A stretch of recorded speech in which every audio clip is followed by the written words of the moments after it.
नमस्ते, नमस्कार, प्रणाम। आर्यल मौर्य है मेरा नाम।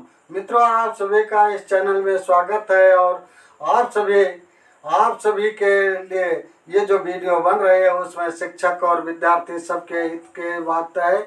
जो शिक्षक भर्ती के लिए तैयारी कर रहे हैं, हिंदी शिक्षक के लिए, उनके भी हित की बात है। और आपको बता दें, ये जो आप पढ़ते चले आ रहे हैं प्रारंभ से ही, वो सारी चीज़ें यानी आपको आपके शिक्षक भर्ती में भी पूछे जाएंगे। तो ये सभी जान लें, जो विद्यार्थियों के लिए है उसी में से, उन्हीं पुस्तकों में से शिक्षक के भर्ती में भी पूछे जाते हैं। ऐसा नहीं है कि आपने व्याकरण नहीं पढ़ा है, व्याकरण विद्यार्थियों को भी पढ़ना पड़ता है। व्याकरण शिक्षक भर्ती में भी पूछा जाता है। जो हिंदी विषय से तैयारी करते हैं, हिंदी के शिक्षक बनना चाहते हैं, उनसे भी वर्णमाला, संधि, समास, कारक और विभक्तियां पूछे जाते हैं। लिंग, वचन, उपसर्ग, प्रत्यय, संज्ञा, सर्वनाम, क्रिया और विशेषण, अव्यय, निपात, ये सारी चीज़ें पूछी जाती हैं।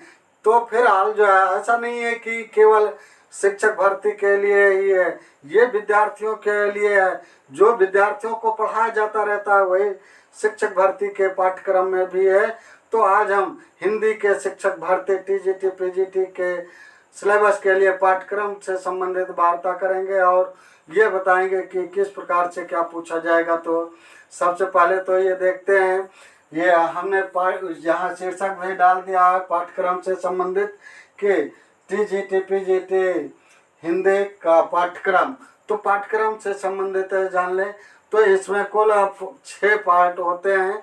6 पार्टों में कहाँ से किस प्रकार से पाठ्यक्रम है, अगर आपको जानकारी रहेगी, यानी सिलेबस की रहेगी जानकारी, तो आसान हो जाएगी तैयारी और फिर नियुक्ति की जल्दी आ जाएगी बारी। बस केवल अभ्यास रहे आपका जारी। तो स्वाभाविक है, आज करते रहें। अगर आप प्रश्नों को करते रहेंगे हल, तो नियुक्ति होगी, निश्चित रूप से होगी, आज नहीं तो कल। अब इसी वक्त हम शुरू करते हैं हिंदी के टीजीटी पीजीटी पाठ्यक्रम से संबंधित सिलेबस। तो इस बात को जानें, हिंदी साहित्य का इतिहास सबसे पहले हम इसी के पाठ्यक्रम से संबंधित लेते हैं। नंबर 1 पर हिंदी साहित्य का इतिहास। हिंदी साहित्य का इतिहास।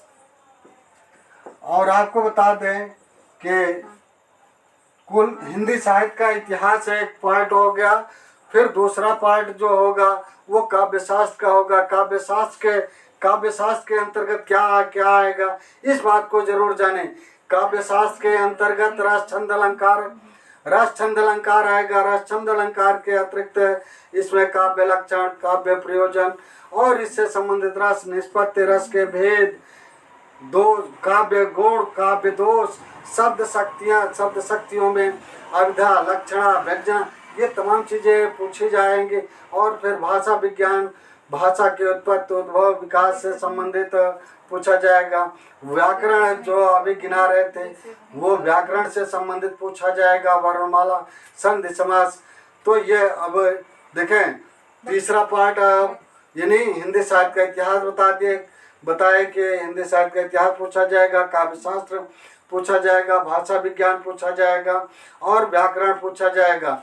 संस्कृत साहित्य पूछा जाएगा, संस्कृत व्याकरण पूछा जाएगा, संस्कृत व्याकरण। और अब हम ये बात करेंगे कि ये 6 पार्ट तो हो गए, क्या क्या हुआ। हिंदी साहित्य का इतिहास। हिंदी साहित्य के इतिहास के अतिरिक्त हमने काव्यशास्त्र की बात की, जिसमें काव्यशास्त्र के अंतर्गत रस, छंद, अलंकार आएगा। रस, छंद, अलंकार में आप पढ़ते चले आए हैं। आप कक्षा 6 से लेकर के इंटर तक, बीए एमए तक आपने पढ़ा है। सभी के लिए ये, ऐसा नहीं है कि केवल शिक्षक भर्ती के लिए ही है, ये सब के लिए ही है। देखिए, हिंदी साहित्य का इतिहास हुआ नंबर 1। और नंबर 2 काव्यशास्त्र हुआ। नंबर 3 भाषा विज्ञान हुआ। नंबर 4 व्याकरण हुआ। फिर संस्कृत साहित्य हुआ। संस्कृत साहित्य में कुछ रचनाकार और उनकी रचनाओं को पढ़ेंगे। फिर उसके बाद संस्कृत व्याकरण हुआ। ये 6 पार्ट हैं।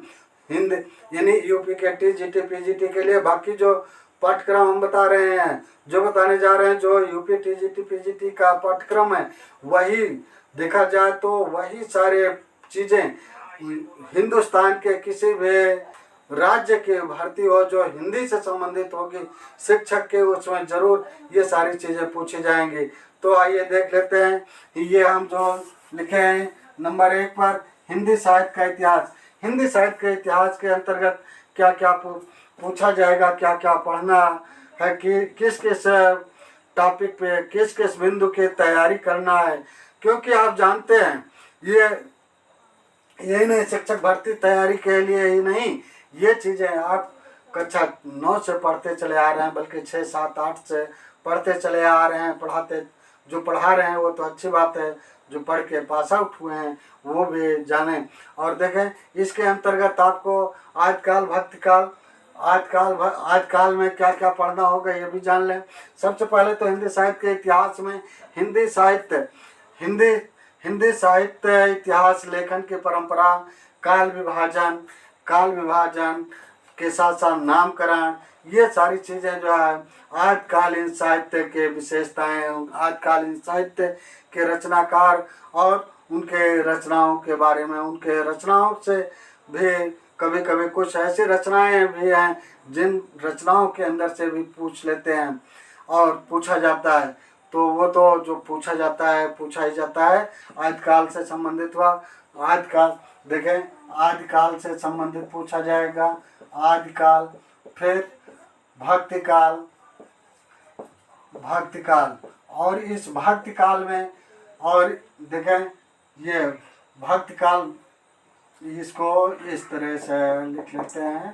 भक्तिकाल में आपको पढ़ना क्या है, सगुण शाखा, निर्गुण शाखा, ये सारी चीज़ें पढ़ना है। सगुण शाखा, सगुण के अंतर्गत देखें पहले निर्गुण ले लेते हैं। निर्गुण के अंतर्गत आपको संत काव्य पढ़ना होगा, सूफी काव्य पढ़ना होगा, यानी भक्त काल के अंतर्गत।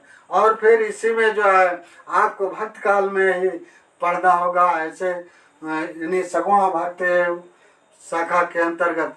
सगुण भक्ति शाखा में राम काव्य और कृष्ण काव्य पढ़ने होंगे। ये तो जो है भक्त काल के बातें हो जाएंगी। भक्त काल से वैसे आज काल से 4-5 नंबर का 4-5 क्वेश्चन पूछे जाते हैं, कभी कभी 7-8 क्वेश्चन भी हो जाता है।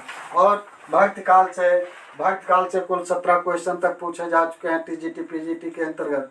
और अब हम लेते हैं रीतकाल। देखें रीतकाल में भी रीतकाल के अंतर्गत आपको पढ़ना क्या है कि इसमें भी रीतबद्ध, रीत सिद्ध और रीत मुक्त, इस 3 भागों को पढ़ना होगा। और इसके अलग अलग कवि हैं, इनके कवि की रचनाओं को पढ़ना होगा, कवि के बारे में पढ़ना होगा, कवि कहाँ का है, किस राजा के यहाँ थे और इनका निवास स्थान, जन्म, मृत्यु और इनकी रचनाओं की कुछ पंक्तियों को भी पढ़ना होगा। उसमें रस छंद अलंकार तो अपने आप ही पढ़ना होता है। अब देखें आदिकाल हुआ, भक्तकाल हुआ, रीतकाल हुआ, ये सारी चीज़ें। और फिर इसके बाद आ जाता है आधुनिक काल। आधुनिक काल में भारतेंदु युग आएगा, द्विवेदी युग आएगा। आधुनिक काल के अंतर्गत वैसे पूर्व भारतेंदु युग भी आता है जिसमें लल्लूलाल सदल मिश्र और कुछ ऐसे गद्यकार और पद्यकार हैं, वो सारी चीज़ें हैं जिसमें फोर्ट विलियम कॉलेज की स्थापना वगैरह आ जाएगी। और देखें फिर भारतेंदु युग आएगा, द्विवेदी युग आएगा, छायावाद, प्रगतिवाद, प्रयोगवाद और नई कविता और परवर्ती काव्यधारा भी आ जाएगी। और ये सारी चीज़ें हैं। इसमें से बहुत सारे कवियों को पिछली कक्षाओं में यानी 6 से 12 तक की कक्षाओं में पढ़ा चुके हैं। और फिर देखें गद्य साहित्य का विकास फिर यहीं से प्रारंभ हो जाता है। गद्य साहित्य के विकास से संबंधित आचार्य रामचंद्र तिवारी की पुस्तक आती है, वो आपको पढ़ना होगा। गद्य साहित्य के विकास से संबंधित आप पढ़ने के लिए इसमें पढ़ना होगा। नाटक है, उपन्यास है, कहानी है, निबंध है। देखें आधुनिक काल, यहाँ रीतकाल के बाद आधुनिक काल आता है। ये सारी चीज़ें हैं आधुनिक काल, आधुनिक काल। और फिर इसके बाद यानी गद्य, गद्य का विकास आ जाएगा, गद्य का विकास। इस गद्य के विकास में, गद्य का उद्भव और विकास के अंतर्गत हम पढ़ेंगे, क्या पढ़ेंगे? नाटक पढ़ेंगे, उपन्यास पढ़ेंगे, कहानी पढ़ेंगे, निबंध पढ़ेंगे। नाटक, कहानी, उपन्यास, निबंध, आलोचना। ये आलोचना जो है, आलोचना भी एक विधा है, लेकिन भले ही आपको कम पढ़ना है, लेकिन ये भी बड़ी विधा के अंतर्गत है। नाटक से 8 प्रश्न तक पूछे जा चुके हैं, उपन्यास से 8 प्रश्न पूछे जा चुके हैं, कहानी से 8-10 क्वेश्चन भी पूछे जा चुके हैं टीजीटी पीजीटी में। निबंध और आलोचना भी इसी के अंतर्गत है। फिर उसके बाद देखिए, ये तो गद्य के अंतर्गत आ गया। गद्य के विधाओं के बारे में, गद्य विधा के बारे में तो हमने बताया कि ये सारी चीजें हैं कि नाटक है, सब कुछ लिख के बताने में बहुत समय जाएगा, इसलिए जो है इस बात को जाने।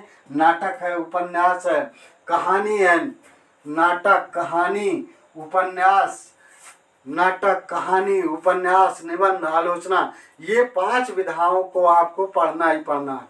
और फिर उसके बाद जो हिंदी के लघु विधाओं का विकास हुआ है, लघु विधाओं का भी विकासात्मक परिचय के अंतर्गत आपको पढ़ना होगा। उसमें आपको क्या क्या पढ़ना होगा ये भी जानना जरूरी है। जीवनी होगी, संस्मरण होगा, आत्मकथा होगी और रेखा चित्र होगा, यात्रा साहित्य भी होगा, गद्य काव्य भी होगा, व्यंग होगी, रिपोर्टाज होगा, डायरी और इंटरव्यू जिसे साक्षात्कार के नाम से जाना जाता है।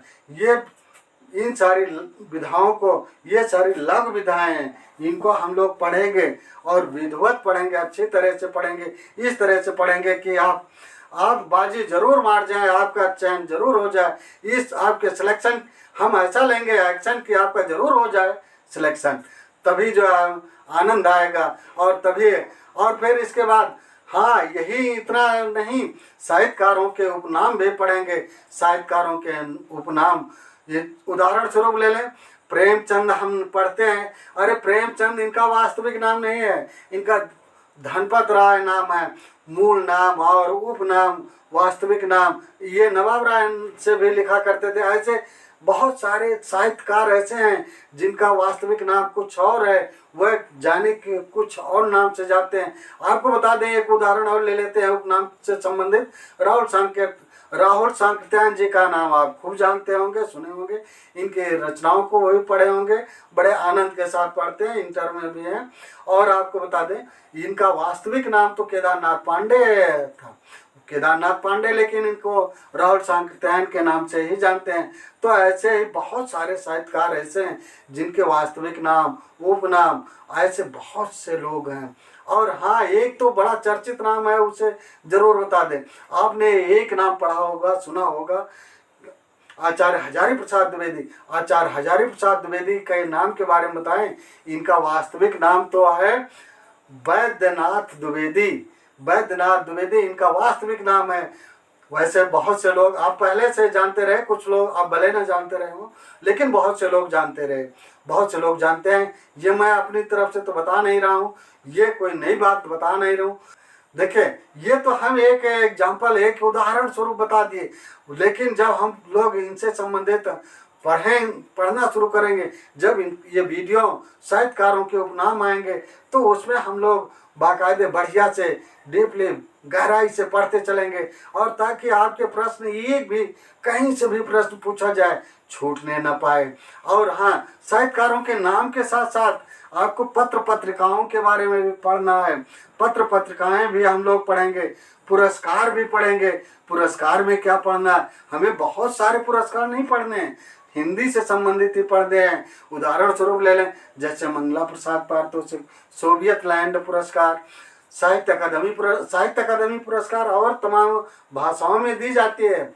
जितने 8वीं सूची में भाषाएं हैं उन सभी में दी जाती हैं ये दिया जाता है पुरस्कार। लेकिन हमें सभी भाषाओं के बारे में नहीं पढ़ना, सभी साहित्य अकादमी पुरस्कारों से संबंधित नहीं पढ़ना, हमें केवल हिंदी संबंधित पढ़ना है। और व्यास सम्मान, वही बात व्यास सम्मान से संबंधित भी है, ज्ञानपीठ पुरस्कार, सरस्वती सम्मान, ऐसे जो भी हिंदी से संबंधित संबंधित जो यानी साहित्यकार होंगे उन्हें हम पढ़ेंगे। और हाँ, ये सारी चीज़ें हम यहाँ गिना जरूर दिए, ये जितना अभी तक गिनाए ये यानी ये पहले साहित्य का इतिहास के हिंदी साहित्य का इतिहास के अंतर्गत आएगा। और अब हम दूसरा बिंदु लेते हैं। दूसरा बिंदु क्या होगा? वो होगा काव्य शास्त्र। ये सब जो है इससे जितना हम गिना दिए इससे लगभग 70 प्रश्न पूछे जा सकते हैं। 125 में 70 प्रश्न पूछे जाएंगे। आपको लग रहा होगा बढ़िया जल्दी बता दिए बड़ा, लेकिन नहीं, इसके विस्तार में हम लोगों को जाना पड़ेगा। अब हम काव्य शास्त्र की बात करते हैं। काव्य शास्त्र और एक बात मान के चलें कि जब पूछा जाएगा तो ये 70 अगर 70 प्रश्न यहाँ नहीं पूछेंगे, 125 में 70 प्रश्न नहीं करेंगे, कहीं घटाएंगे बढ़ाएंगे तो ये 65-70 तो जरूर पूछेंगे। और फिर और कहीं किसी भाग में बढ़ा देंगे। हाँ, एक चीज जाने, अब हम जो बात कर रहे हैं काव्य शास्त्र के अंतर्गत रस छंद अलंकार आएगा। रस छंद अलंकार से संबंधित आपको बता दें, रस छंद अलंकार केवल इतना ही नहीं होगा। रस छंद अलंकार के साथ साथ काव्य के लक्षण होंगे, हेतु होंगे, प्रयोजन होंगे, काव्य के भेद होंगे, रस के अवयव होंगे, ये रस के भेद होंगे, रस निष्पत्ति होंगे। और देखें इसमें जो है, देखें इसमें बहुत सारी चीजें ऐसे हैं और उन सबको हम बहुत विस्तृत रूप से पढ़ते चलेंगे। और यही नहीं, हाँ, अब तो TGT 2021 के अनुसार तो ये सिद्ध हो गया कि काव्य शास्त्र जो भारतीय काव्य शास्त्र है वो तो हम पढ़ेंगे ही, अब हमें पाश्चात्य काव्य शास्त्र से संबंधित भी पढ़ना पड़ेगा। क्योंकि पिछले TGT में जो है, TGT और PGT में जो 2021 में TGT की परीक्षा आयोजित की गई उसमें जो है ये कुछ एक प्रश्न पूछा गया था, लेकिन एक प्रश्न में ही क्यों पीछे रहे आप, वो भी आपका कंप्लीट रहे। हम जो है आपको पाश्चात्य काव्य शास्त्र भी पढ़ा देंगे, काव्य शास्त्र भी बता देंगे, हम लोग पढ़ लेंगे पाश्चात्य काव्य शास्त्र, भारतीय काव्य शास्त्र के साथ साथ हम लोग पाश्चात्य काव्य शास्त्र भी पढ़ लेंगे। जब सारे काव्य शास्त्र हम पढ़ ही लेंगे तो उस स्वाभाविक है प्रश्न पूछा कहाँ से जाएगा। और पाश्चात्य काव्य शास्त्र के लिए ये हम आपको पुस्तक बताएंगे कि कौन सी पुस्तक पढ़ें, उस पुस्तक को भी पढ़िएगा, जो हम पढ़ेंगे वो पढ़िएगा ही। और साथ में इसके साथ साथ हाँ, और आपको बता दें, अब तीसरा बिंदु ले लेते हैं हम। देखिए अभी इस बात को काव्य शास्त्र के अंतर्गत जो चीज़ें हम बता रहे थे उसको एक बार फिर से हम बता देना चाहते हैं। देखिए रस छंद अलंकार हो जाएगा, काव्य के लक्षण हो जाएंगे, हेतु प्रयोजन हो जाएगा, काव्य के भेद हो जाएंगे, रस अवयव हो जाएंगे, रस के भेद हो जाएंगे, रस निष्पत्ति हो जाएगी, विभिन्न संप्रदाय हो जाएंगे। विभिन्न संप्रदाय में जैसे ध्वनि संप्रदाय, रीत संप्रदाय, वक्रोक्ति संप्रदाय और चित्त संप्रदाय, ये सर और ऐसे अलंकार संप्रदाय, ऐसे काव्य गुण, काव्य दोष और शब्द शक्तियों के अंतर्गत जो है अविधा, लक्षणा, व्यंजना, ये सारी चीजें पढ़ेंगे। और उनके भेद भी हैं, इन सब के भेद भी हैं, इनके उदाहरण भी हैं, लक्षण भी हैं, ये सारी चीजें हम लोग वीडियो में लेक्चर में देखेंगे और पढ़ेंगे। ऐसा नहीं है कि छोड़ देंगे। हाँ, इसके बाद तीसरा बिंदु लेते हैं। तीसरा बिंदु क्या है? भाषा विज्ञान है। भाषा विज्ञान में क्या है लोग? भाषा विज्ञान। अब भाषा विज्ञान के अंतर्गत हम लोग जो पढ़ेंगे वो ये होगा कि यानी हिंदी भाषा की उत्पत्ति, इसके विस्तार, इसके विकास, इसके लक्षण, हाँ, संविधान में इनकी स्थिति क्या है, 8वीं अनुसूची में कब कैसे शामिल किया गया है, राजभाषा, राष्ट्रभाषा, और यही नहीं यानी इसके विशेषताएं, लक्षण, किस बोली का, किस भाषा का कहाँ क्या क्षेत्र है, कहाँ कहाँ बोली, कौन सी बोली बोली जाती है, ये कितने कितनी बोलियां हैं, कितनी भाषाएं, वो भाषाएं हैं, कैसे विकास हुआ इनका, इनके विकास का इतिहास क्या रहा, ये सारी चीज़ें हम ये भाषा विज्ञान के अंतर्गत पढ़ेंगे। और अब हम कुछ और आगे बढ़ेंगे। ये तो इसमें हम ये सारी चीज़ें पढ़ेंगे, लेकिन इसी टॉपिक को आगे बढ़ाते चलते हैं। पाँचवें बिंदु में हम क्या पढ़ेंगे, देखिए पाँचवें बिंदु लेते हैं, और चौथा, सॉरी 1 2 3 3 हुआ, और चौथा लेते हैं। अब हम चौथा बिंदु जो लेंगे, चौथे बिंदु के अंतर्गत अब हम लेते हैं व्याकरण। ये व्याकरण किस चीज का, वैसे व्याकरण जो है, व्याकरण हमें 2 प्रकार के व्याकरण पढ़ने होंगे। एक तो हिंदी का व्याकरण, तो ये हम हिंदी के व्याकरण की बात कर रहे हैं, और दूसरा जो व्याकरण होगा संस्कृत का भी व्याकरण होगा। हिंदी के व्याकरण में क्या क्या पढ़ेंगे, हिंदी के व्याकरण में ऐसा कुछ भी नहीं छूटेगा जो आप पहले पढ़ चुके हैं, जो आप पढ़ते चले आए हैं उन्हीं को आपको फिर से दोहराना होगा। और वो सारी चीज़ें, जैसे ऐसा नहीं है कि आपने वर्णमाला नहीं पढ़ा है, वर्ण नहीं पढ़े हैं, वर्णमाला नहीं पढ़े हैं, संधि समास देखें जो आप पढ़ते आए हैं, या वही चीज़ें आपको आगे पढ़ाना भी रहेगा। और उन्हीं सब बिंदुओं पर आपसे प्रश्न पूछे जाएंगे। क्या होगा, वर्ण होगा, वर्णमाला होगी, संधि होगा, समास होगा। और यही नहीं, संधि समास के साथ साथ कारक, लिंग, वचन, उपसर्ग, प्रत्यय, संज्ञा, सर्वनाम, विशेषण, क्रिया, अव्यय, ये सारी चीजें वैसे कक्षा 3 से पढ़ाना शुरू कर दिया जाता है। और ये कक्षा 3 से ही इसकी पढ़ाई प्रारंभ हो जाती है। और आपको वैसे सही तो ये है कि चाहे गांव का अनपढ़ भी हो, वो भी हिंदी के व्याकरण को कुछ ना कुछ जानता है।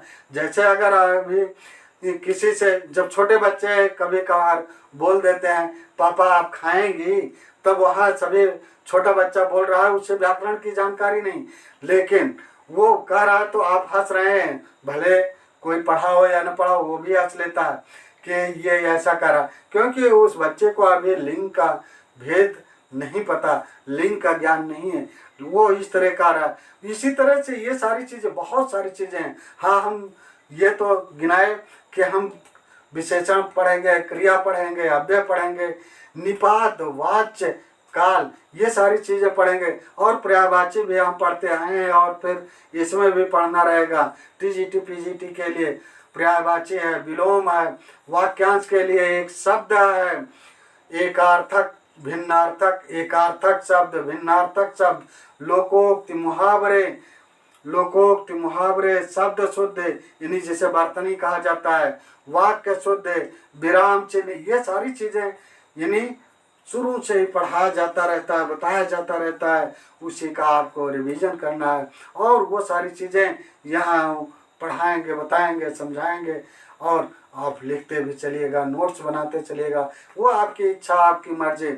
और देखें, हाँ, साथ बने रहेंगे तो अब ज्वाइनिंग पक्की, ये बस ये साथ बना रहे। शब्द रचना, हाँ, इसी में व्याकरण में ही हम शब्द रचना भी पढ़ेंगे।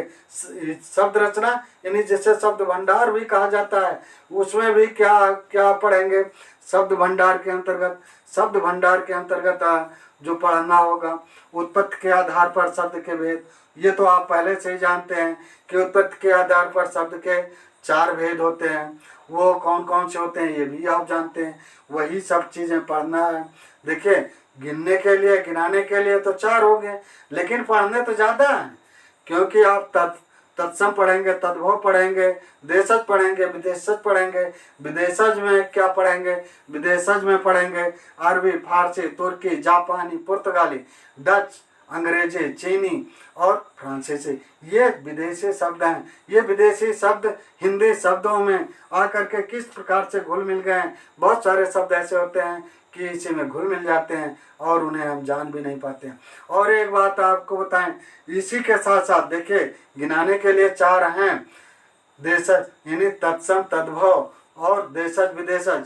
लेकिन और जब पूछा भी जाएगा तो आप 4 ही आपको बताना होगा, 4 पर ही निशान लगाना होगा कि उत्पत्ति के आधार पर शब्द के कितने भेद हैं। अगर आप बढ़ा देंगे तो निश्चित रूप से गलत हो जाएगा। लेकिन पढ़ना क्या है, इसी में अभी और क्या पढ़ना होगा, संकर शब्द और अर्ध तत्सम, लेकिन इनकी गिनती संख्या बढ़ा करके 4 के बजाय 5 और 6 नहीं कर सकते, लेकिन पढ़ना होगा और प्रश्न भी पूछे जाते हैं। संकर शब्द और अर्ध तत्सम, ये चलिए इस पर तो हम उस वीडियो में उस समय बात करेंगे, उस लेक्चर में बात करेंगे, लेकिन अभी इतना ही देखिए। अभी देखिए ये इस टॉपिक पर इतना, ऐसा नहीं कि पाठ्यक्रम सिलेबस हम समाप्त कर दिए, पूरा बता दिए, अभी और है। देखिए ये तो हम बता रहे थे कि उत्पत्ति के आधार पर, उत्पत्ति या व्युत्पत्ति के आधार पर शब्द के भेद। अब हम जो बात करेंगे रचना या बनावट के आधार पर शब्द के भेद। जब आपसे रचना या बनावट के आधार पर शब्द के भेद पूछेगा तब आपको 3 बताना होगा। वो कौन से है? योग रूढ़ शब्द और यौगिक रूढ़, यौगिक योग रूढ़, रूढ़ शब्द, यौगिक शब्द और योग रूढ़ शब्द। और यही नहीं, हमें यहीं पर इसी व्याकरण में ही, हिंदी व्याकरण में ही वाक्य पढ़ने होंगे, उपवाक्य पढ़ने होंगे और पदबंध भी पढ़ने होंगे। वाक्य के अंतर्गत आप जानते हैं कि साधारण वाक्य, मिश्र वाक्य और संयुक्त वाक्य आते हैं। तो ये सारी चीज़ें, और ये सारी चीज़ें यानी प्रारंभ 6 से 12 तक लगभग हर कक्षाओं में पढ़ते चले आए हैं, और यहाँ भी टीजीटी पीजीटी के पाठ्यक्रम में भी रखा गया है। कहीं ऐसा ना हो कि आप यानी जो अन्य 6 से 12 तक के स्टूडेंट हैं, जो 6 से 12 तक के विद्यार्थी हैं, वो समझें ये तो शिक्षकों के लिए है, मेरे लिए नहीं है। ऐसा नहीं है, ये सारी चीज़ें आपको भी पढ़ना है, और जो पढ़ाएंगे आपको उनको तो पढ़ना ही है। शिक्षक तो आजीवन विद्यार्थी होता है।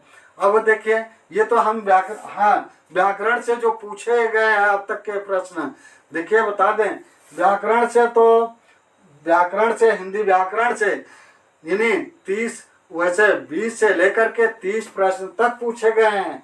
कभी 20 प्रश्न पूछा गया। बाकी हम अलग से इस पर बात करेंगे कि कहाँ कहाँ से ज़्यादातर प्रश्न पूछे गए हैं। लेकिन बस ये जाने कि इसका भी हिंदी व्याकरण का बहुत बड़ा रोल है टीजीटी पीजीटी की परीक्षा में। और यही नहीं, बहुत से लोग तो जो है व्याकरण की कमी के कारण इन्हीं चयन से बाहर हो गए, और कुछ लोग तो ऐसे हैं कि एक एक प्रश्न से, एक एक नंबर से वो बाहर हो गए हैं। चलिए आगे लेते हैं, अब अगला टॉपिक लेते हैं। ये 4 टॉपिक देख चुके, 2 टॉपिक अभी हम और देखेंगे। वो क्या है? नंबर 5 पर जो लेंगे वो संस्कृत साहित्य है। संस्कृत साहित्य, फिर संस्कृत का व्याकरण। देखें नंबर 5 संस्कृत साहित्य। संस्कृत साहित्य, संस्कृत साहित्य के अंतर्गत हमें क्या क्या पढ़ना होगा। संस्कृत साहित्य जान करके वैसे आपको बड़ा अजीब नहीं लगना चाहिए वैसे, क्योंकि इसमें जो आप पढ़ेंगे वो, हाँ, संस्कृत साहित्य में कुछ रचनाकार हैं और उनकी रचनाओं के बारे में पढ़ेंगे, रचनाएं। और हाँ, कुछ कभी कभी रचनाओं के अंदर से भी पूछ लिया जाता है, जैसे इसमें कौन कौन से साहित्यकार होंगे संस्कृत साहित्य के, तो जान लें। इसमें भास होंगे, भास हैं, कालिदास हैं, भवभूति हैं, भारवी हैं, माघ हैं, दंडी हैं, श्रीहर्ष हैं। हर्ष भी एक संस्कृत साहित्य में हर्ष भी हैं, जिसके रचना जो है इन्हीं नागानंद वगैरह है। ठीक है, उस समय हम बात करेंगे, अभी इतना ही जाने।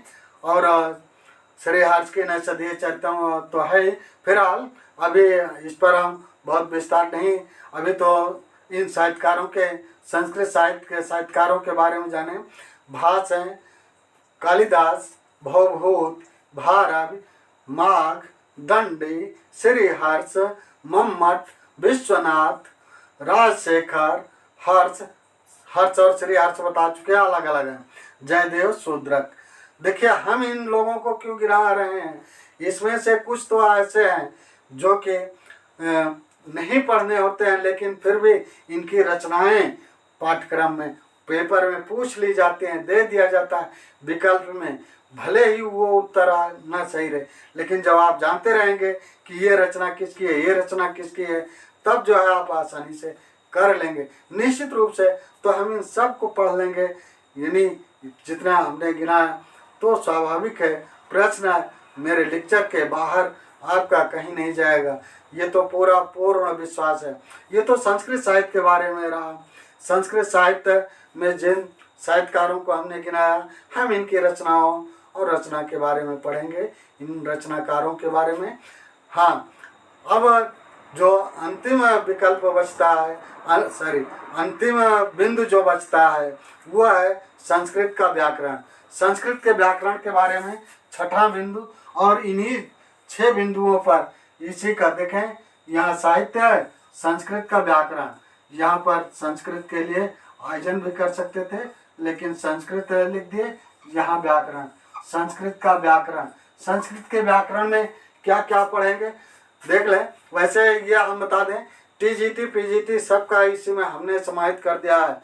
जो टीजीटी में छोड़ा गया था, पीजीटी में जोड़ा गया था, वो सब हमने इसी में जोड़ लिया।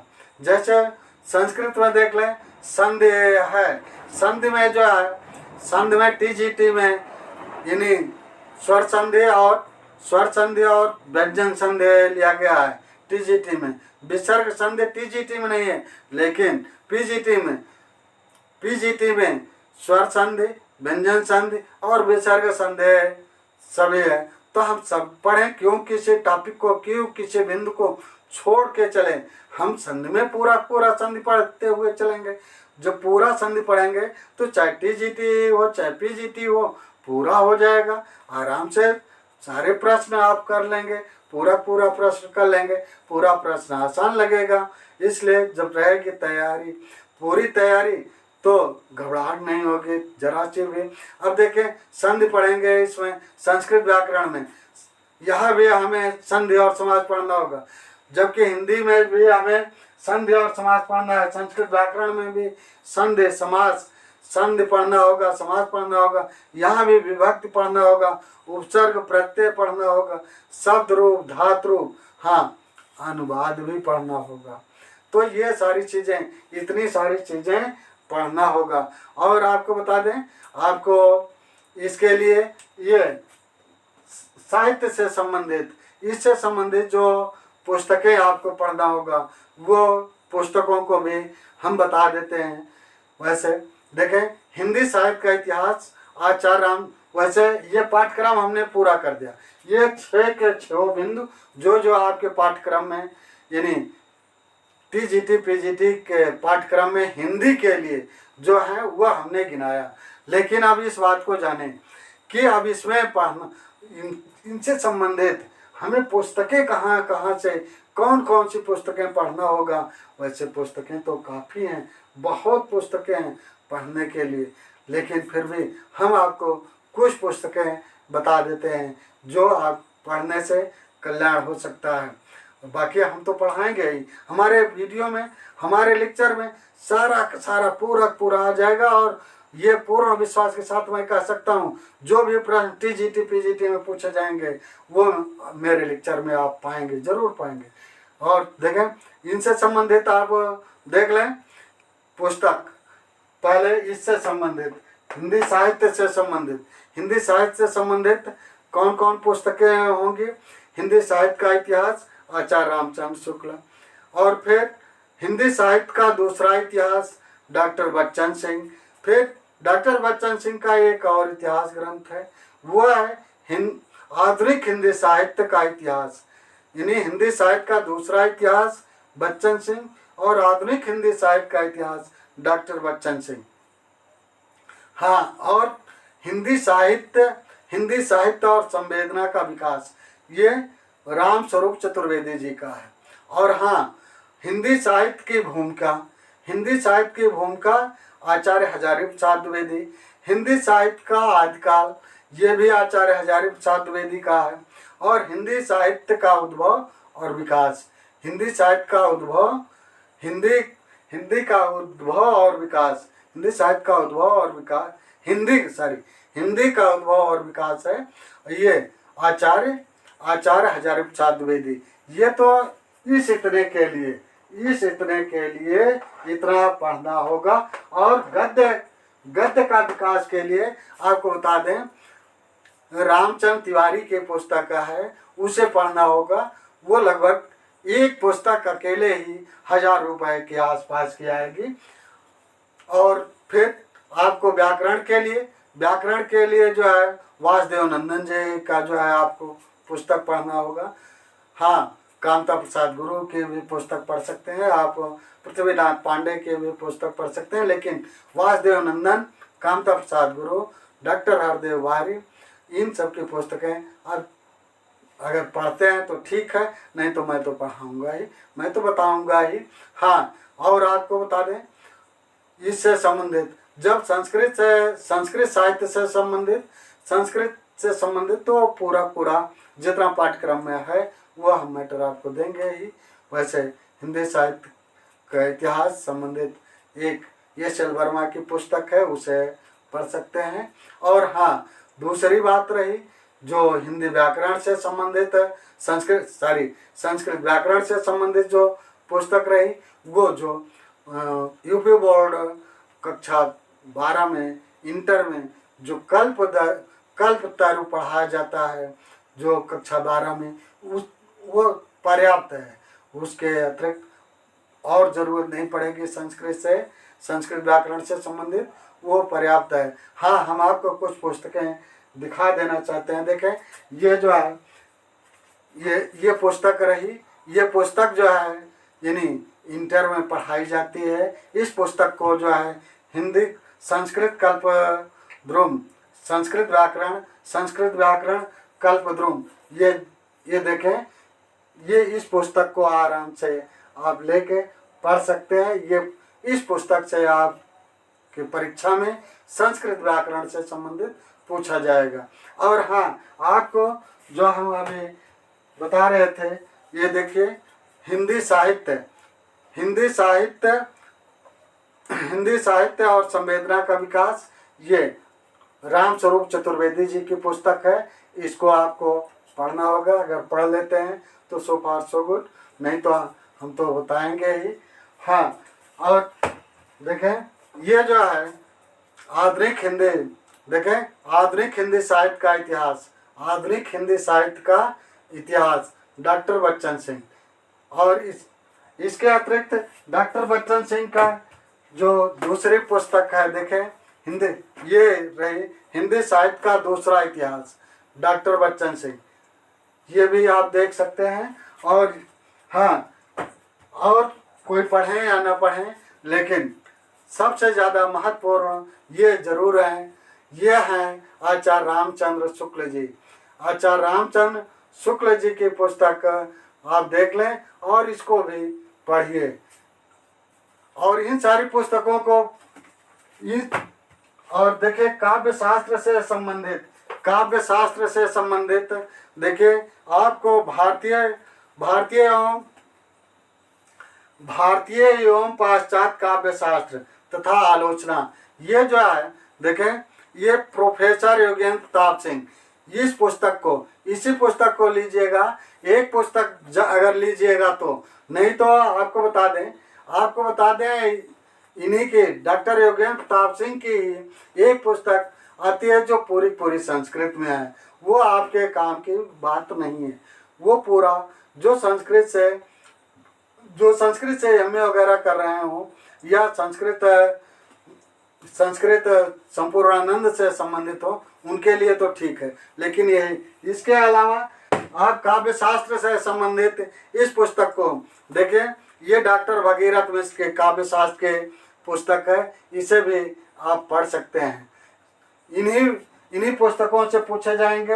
हाँ, और आपको बता दें, व्याकरण से संबंधित ये देखें, डॉक्टर वासुदेव नंदन की पुस्तक ये है। इसमें से परीक्षा में आपको जरूर मिलेंगे। बाकी आप जो पुस्तक और पढ़ना चाहते हैं वो पढ़ते रहें, लेकिन इसे जिन पुस्तकों का हमने पढ़ाया, हाँ, और आप अगर देखें, ये डॉक्टर पूरन चंद टंडन है, डॉक्टर पूरनचंद टंडन इस पुस्तक में जो प्रश्न दिए गए हैं उन प्रश्नों को आप हल करते रहें, बाकी हम तो हल करवाते ही रहेंगे।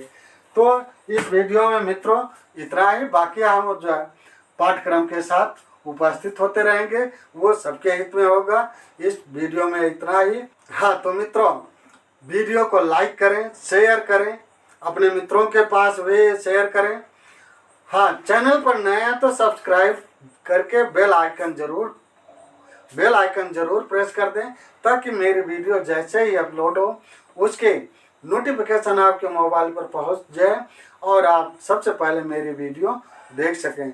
जय हिंद, जय भारत।